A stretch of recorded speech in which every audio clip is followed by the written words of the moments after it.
University Foundation. So thanks for coming here this morning to celebrate the latest act of thoughtfulness, kindness, and generosity of an uncommonly thoughtful, kind, and generous man. Some of the other speakers to follow me, remarkable people in their own right, are likely to mention some of Dr. George's superhuman accomplishments, and I mean superhuman. I'll leave that to them, as I think Dr. George asked me to speak mainly about his paintings. So I'll say a few words about his paintings, but what I really want to talk about is his painting, and I'm referring to the participle, if you remember your high school grammar, not the noun. We'll get to that later. As for his paintings, I'll simply say that his most recent and very successful exhibition at the Bridget Mayer Gallery in Philadelphia was entitled, as you know, I'm sure, Art Heals.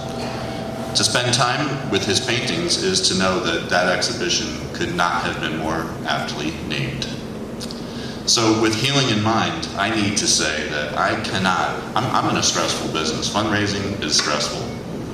I can't imagine what it must be like, the stress level of being a physician, or training to become a physician, or teaching students to be physicians. I'm here to tell you that with that in mind, Dr. George's paintings are for you, and they're for your patients and families as well. The collection that's going to be housed here in this beautiful facility, a facility which is all about healing, is just going to be unbelievable, and it's also going to be apt for this particular setting.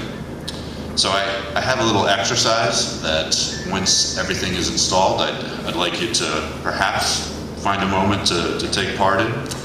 Just look for a quiet moment and sit or stand in front of one of Dr. George's paintings. And this is what I did actually just a month ago, and it turned a morning that I just thought this day has already gotten just totally out of control, and it absolutely brought it all back into perspective. So take a few moments, like I said, sit or stand, take a few deep breaths, and this is key. Don't stare, just look.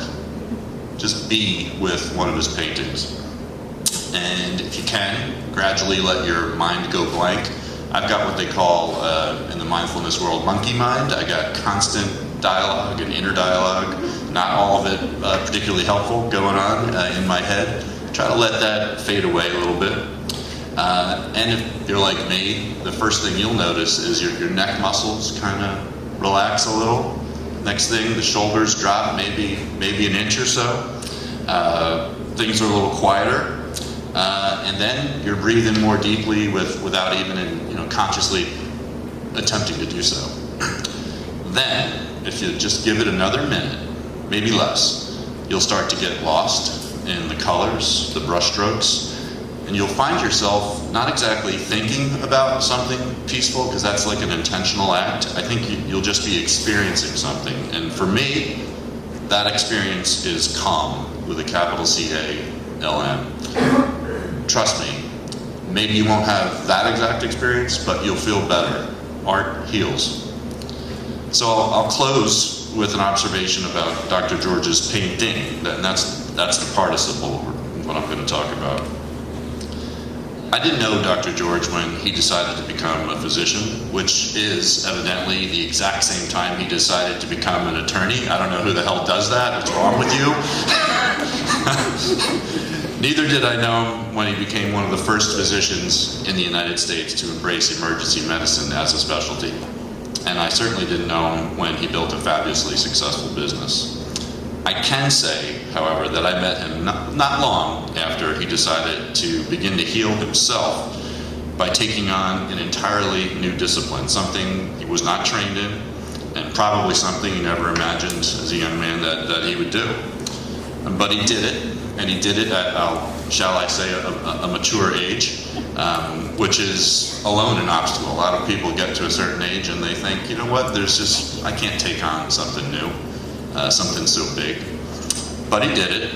And so Dr. George, I want to say that you inspire us in so many ways, but I want to thank you today specifically for being a living example of how it's never too late to try something new, and to let a part of yourself live that maybe you didn't even know was in you, and to express yourself in a language that maybe you didn't know you had the capacity to speak.